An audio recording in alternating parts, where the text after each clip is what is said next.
Let's go.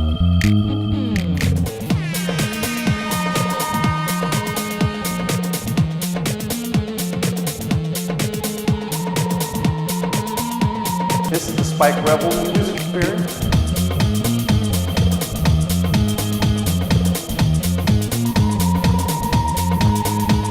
All right, ladies and gentlemen, put your hands together. This is the Spike Rebel music experience. All right. Today's guest on the Spike Rebel experience, where we bring artists that are positive and I think that the world should know. This guy, I would say he was a spoken word artist, but he's in the building. Dawi, come on up, man. Spike. How you doing, man? Right, Appreciate you coming to the show. Thank you very much for the opportunity. All right. Well, I was painting the start of a sensual woman, you know, if you could see it within the painting. But you have a lot of pieces like that. Yeah. About the beautiful black woman. With words. Yeah. Paint with words. So what's your name? I know your name, but the My world name don't know is your name. Dawi Opara. And that's... It's funny, back in 67, 68, when we were becoming like conscious of who we were, I wanted to change my name. So I took which originally was Dave Wilkes Jr. Okay. So I took the D-A out of Dave, the W-I out of Wilkes, Dawi. put it together, Dawi, which still means Dave. Okay. Dawi, Da'u, Davi, Dawi, all that still means Dave. Right. So you can't get away from who you are. And Opara, I met a Nigerian brother, he said it meant first son. And I'm my father's first and only son, so I put it together. And, So you on my show now, and I really had asked you a couple weeks ago to possibly come by. I'm glad you came because, man, when I heard your spoken word a couple times at some sets, it's just so seasoned. What is that from? Your experiences? 30, 40 years of writing. Wow. Off and on. I started writing it had to be about 68, 69. Gwendolyn Brooks that came to my high school. I don't particularly care for her style of poetry, but, you know, we all have our different voices. Right. And she said poetry was simply the expressions of one's heart. And anyone could be a poet. So I started writing. So that's kind of like a keyboard. If you put Ray Charles on there, he wouldn't play what Stevie would play. Exactly. But it's it all sounds good, you know. Right. Personal preferences, you know. 'Cause we all have different ways to express ourselves. So what's your pieces about? I got a piece I call Stop the Violence, which I just recently wrote. And it talks about it talks about a way to stop the violence that we've never looked at. That's a new piece. It's a new piece. But you got a book. Yeah, I got a book out, The Invisible Man and Other Realities. How many poems in there?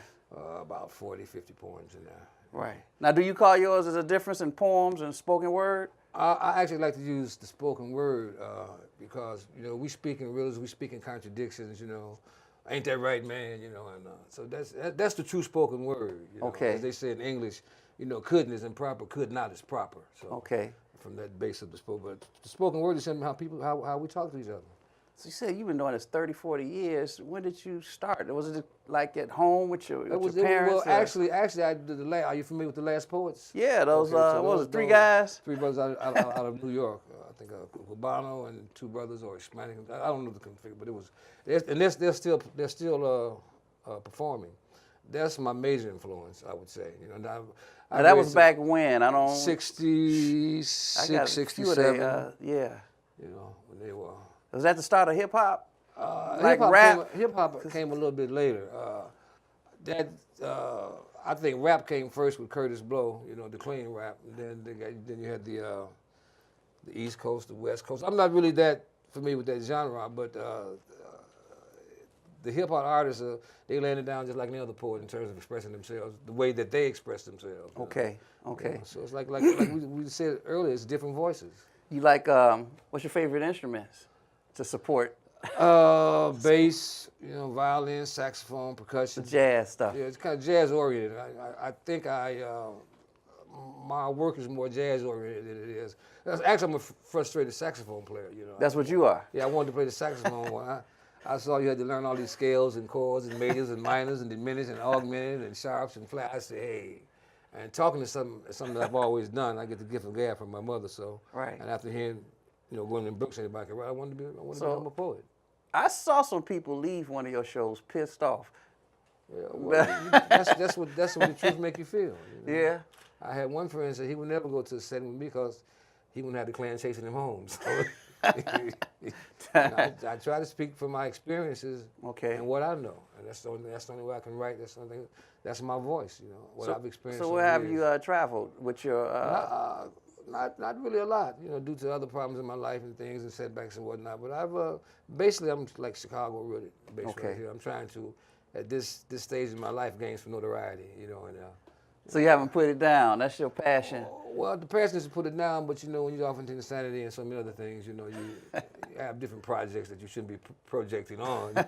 So, but now at this stage in my life, I've got volumes of work. I just haven't been able to really put it out there for whatever reasons. But now, you know, everything in its own time. Start doing it, right? Everything in its own time. So I feel pretty good. So who's some of your favorite artists from the past or to today? I really jazz. I mean, Leroy Jones is cool.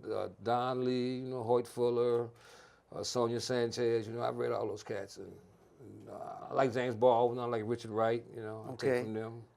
Okay.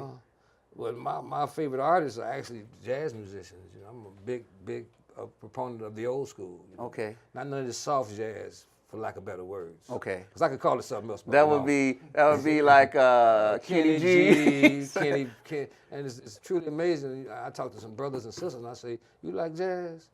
"Yeah, man, I like jazz." I say, "Well, who did you like?" "Kenny G." And I'm through with the conversation. Okay. So I'm really, I think jazz's most creative period was from its inception at the turn of the century till about 1975. This new music or this elevated, so it has no creativity. I mean, for me. Right. You know, a lot of people Right. love it. Right. That's deep. Kenny what G you're making saying. money, more money I'm ever gonna make, you know. Right. You know, So are you in it for the money? Which I'm pretty sure that you. I mean, everybody like to get paid. Everybody like to get laid. So yeah, I'm in it for the money, but money is not. You know, I don't have to. At this stage in my life, I don't have to sell out. Right. I can say what I want to say and do what I want to do. Hey, Who cares? I'm gonna leave the planet in a few years anyway. You know what I'm saying? 30, 40 years. So you cool with doing a couple pieces for us? Yeah, I do a couple new pieces, and I'll do the one about the violence, and I'm doing one on love, the greatest force in the universe, and one for the sisters called the Rainbow Coalition. And we ain't talking about Jesse Jackson neither. You know, so, you know. So there you have it, you all. This is Dawi, and let's go to the other set, man. Yeah, okay, let's walk over there. Let's do this. Y'all stay. Dawi. I'm not gonna say the mad poet, the great poet. The mad poet. Coming up.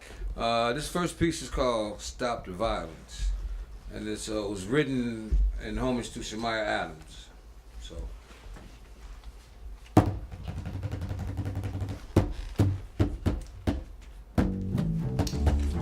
Crime in overabundance on black people, committed by black people, a deadly shame of stealth-infused self-hate.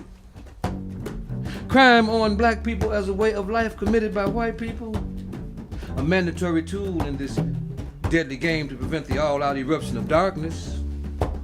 Stop the violence, stop the violence, stop the violence. Repetitive echoes, resonating rhythms of protests, slogans, marches, banners, posters, t-shirts, concert rallies, sit-ins, stand-in, drive-in, boycotts, and a slew of non-violent movements to stop the violence. Stop the violence, stop the violence, stop the violence. As violence begets more violence, it also brings about a change for better or worse. You see, he who controls the violence controls the people who are subjected to the violence. Stop the violence, stop the violence, stop the violence, stop the violence. All out physical bang bang, a takeover, viva la revolution. Remember the brothers in the 30s through the mid-70s who spit the fire of truth that ignited black youth into fringes of percussive riots of rebellion? I'm black and I'm proud, and we ain't gonna take this shit no more. Yeah, they killed them off, brought them off. Others became politicians. Others went to work for corporate America. Others gave up as the rest faded into oblivion, becoming footnotes of rebellion. Black folk, you cut off the head, there is no Hydra. This is the unspoken but seen reality that if you think and step outside the box of control, you subtly and simply become expendable. Stop the violence, stop the violence, stop the violence. We have been conditioned to commit crimes against self-kind for less time served. Kill a brother, cop a plea. I'll be home in no time so I can kill me some more brothers. Kill a white boy. Plea or no plea, my black ass may never see daylight again. And that kind of mentality, a staple in the arsenal of self-destructive black on black crime. And white folk, they love that shit. And when the violence hit the fans, missing defiance everywhere. With violence out of control, the talk show circuit comes alive. Securing the so-called black leaders of the day to discuss this volatile issue that runs in the hood as free as the wind. In interviews, they eloquently expound on the rippling effects of generations of premeditated genocide and racism. Generations of inhumaneness, economic sanctions, a white God, a white Christ, destruction of the beauty of blackness, miseducated educators, drilling the righteousness of whiteness, hiding the truth of the greatness of black history. These so-called leaders speak volumes of the treachery, deceit, and all that was negative imposed upon the souls of blackness. I mean, these brothers be on a roll as they offer solutions to help stop the violence. And then they throw us that curveball, telling us to go home, calm down, don't make things any worse. Look at how far we have come. But you see, black folk gotta learn to love that beautiful nappy hair. Because no matter how much you flat iron, hot comb, hair relax, weave, extensions, your still hair gonna be black and nappy. You can't beat the nap. You gotta learn to love all the blackness that defines you. You gotta learn to love that special something in you that makes you unique and the most copied human being on the planet. That should tell you something. That should tell you something. That should tell you something about the power of blackness. So spread the love. So spread the love, nurturing love into a virus, infecting all who believe in the power of self-love, to self-kind, to become one love. And then there will be no need for a chance of stop the violence. For love truly conquers all. Thank you.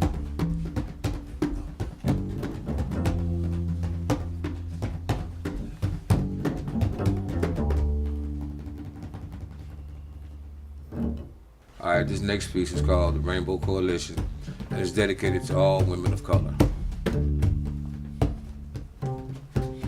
Black women, fibers of light, brilliant, blinding, at times subduing.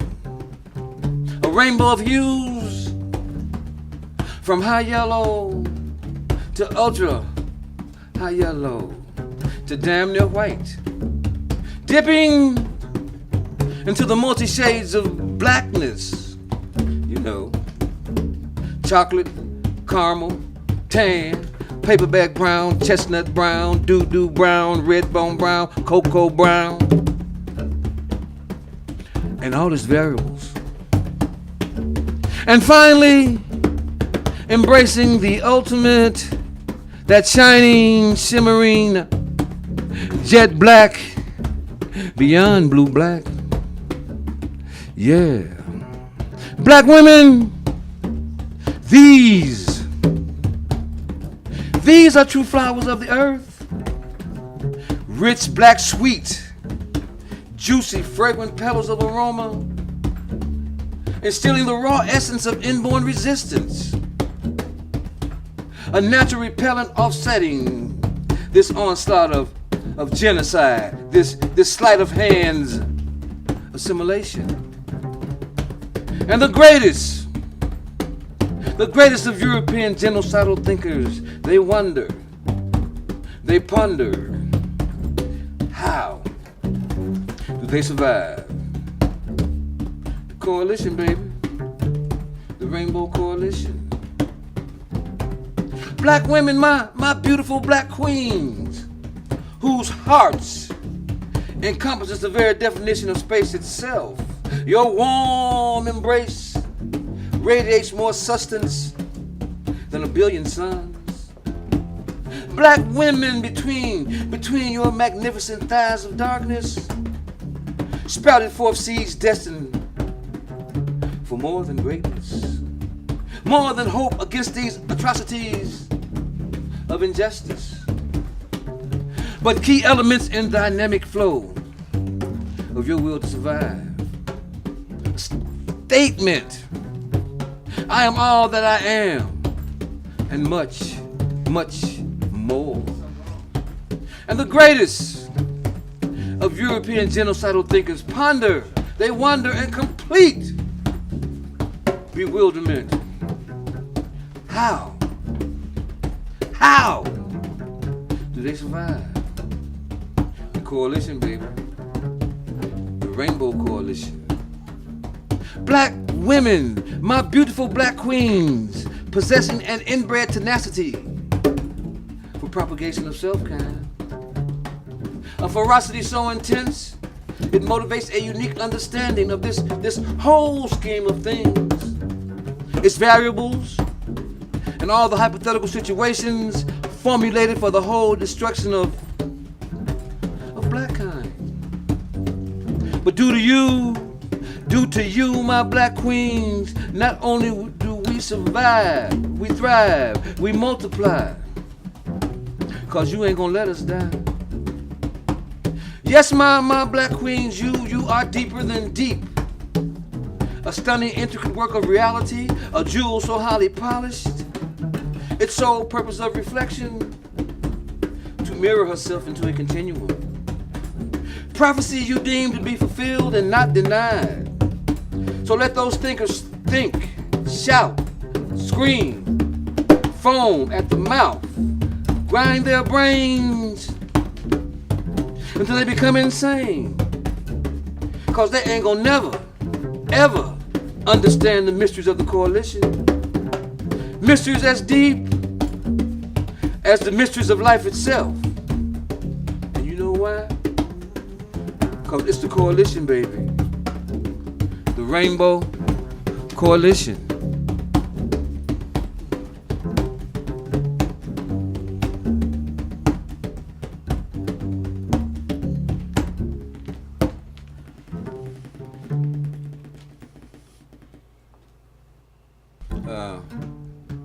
This particular piece is called Love, because love is the strongest force in the universe. Love. It is the primal emotion from which all emotions flow.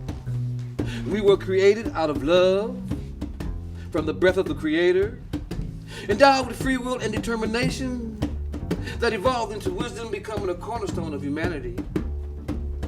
Animate or inanimate, its energy rooted in all that is. Bonding us to all the wonders of this universe, allowing us to love and fall in love. And love, like the spirit of the soul, it moves us through the platforms of life, remaining unseen. Yet, its effects are seen as love drives the wheels and determination of all that exists to secure the continuum. Be it conscious, unconscious, embedded in the gene pool, or our futile attempt to fulfill the legacy of being created in His image. To define love is simplicity. 1 and 1 is 2. Yet love is more complex than any mathematical equation. You see, love, it is the giving energy without stipulation, akin to the Creator exhaling the breath of life into Adam, and thus Adam became a living soul. Yeah, love is like that, never inhaling, always exhaling, never taking, always giving. And between two human beings, it is the strongest force in creation. Unpredictable, unstable, unexplainable, undeniable, unjustifiable. But right or wrong, its energy of giving is a force to be reckoned with that cannot be denied. You see, we humans take love to its infinite realities as it creates new neural pathways that define love and all its insanity. And when it touches the heart and soul, And when it touches the heart and soul, selfish or unselfish, it has no respect for the repercussions, as it defies the wisdom of the ages to possess a love that cannot be. You see, love that is not reciprocated is full of hopes and dreams of, you should feel for me what I feel for you. Don't you know what I feel for you? Yeah, love. It moves us blindly to pain or pleasure, as the rush of endorphins overwhelms us with a harsh reality that love without pain or pleasure is life without breath. Thank you.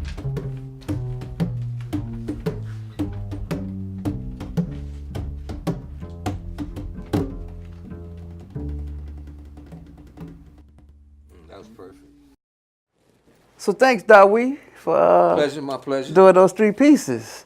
Okay. Who's your I band? would like to thank, first of all, Spike Rebel, Dr. Califani, who without them this would have never happened. They're beautiful musicians, and they really put some stuff down the night. Yeah, we like to move in spirit, man. That's Yeah. following your I vibe. had my heart, so that's all that matters. So tell us about three pieces. Well, the first piece, Stop the Violence, you know, I look at how we run around talking about stop the violence, but we never speak on spreading the love. You know, because love truly conquers all, and once we learn to get that self-love, you know, like I said, we got to meditate to levitate. So, Okay. You know, and until we reach that level, and the sister just gotten shot, you know, I wrote two for her. What sister's that? Shemaya Adams, a young girl. That Okay. They were, it was a sleepover. Little kids was doing what little girls do on the floor, toasting imaginary marshmallows and clean grass break. She was gone, you know. Yeah. I wrote another piece in that vein. And I also wrote this one because in order to stop the violence, and it's something I firmly believe in, we got to start to learn to love ourselves as individuals. All the features that make us us, we got to learn to love those things. And once we get some self-love, let it become infectious and spread it all out there. And then your second piece. Love, well, I got many pieces on love because it's It goes agape and sensual and sexual. It is what makes the world go around. Okay. Whether we want to admit it or not. Sex, drugs, and rock and roll. So that's that particular piece. I wrote that for I got so many pieces on love because animate or inanimate, it exists in everything, you know. Yeah. The unseen flow. And the third piece, the Rainbow Coalition, I actually wrote many, many years ago, was my homage actually to my mother. Because, you know, the fallacy and it's also reality that the black woman does hold the structure together, and I learned everything I learned from my mother, you know. Okay. So that's how I wrote that particular piece of Rainbow Coalition. Well, that's what kind of inspired this piece. We were talking about that. So real quick, I always have 15, 20 minutes between the sets to get a painting. So again, this is the Spike Rebel experience where the artist meets the other artist, you know? Yeah, we emerge and fuse together with love. So take us out with something positive, something to the world, and then tell us where we can find you. I just always like love is easy. I always do this piece. It says, can I lay my heart upon your breast and feel the warmth within? Will you tell me that I am strong for me to be stronger? And when I cry, will you not laugh, understanding that my emotions must also flow? And when I am old and no longer a reflection of a different time, will you still love me with the passion of our youth? All right. All right. So where can we look forward to seeing you? Throughout Chicago? The second Friday, I'm at Let Them Eat Chocolate. It's 5200 North on Dame. The third Monday of every month, I'm at Powell's Bookstore. And that's on Roosevelt and Halsted from 7 to 9. Both sets started around 7. This Friday, I'll be the featured artist at Let Them Eat Chocolate. So can we look forward to more books? Yeah, I got one in the making right now, another book, some more CDs. Okay. So we can look for you on the internet or just look around for you? And I'm at DawiOpara.com. There we go. DawiOP as in Paul, ARA.com. It gives you a bit of history about me. There's some video on there, and there's also some poetry on there and how you can get in touch with me. So, again, thanks for coming on the show. We got Dr. Califani Rivers. Once again, thank the Dawi.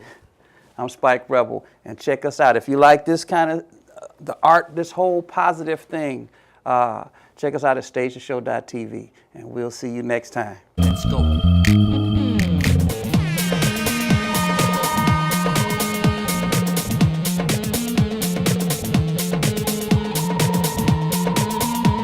This is the Spike Rebel Experience.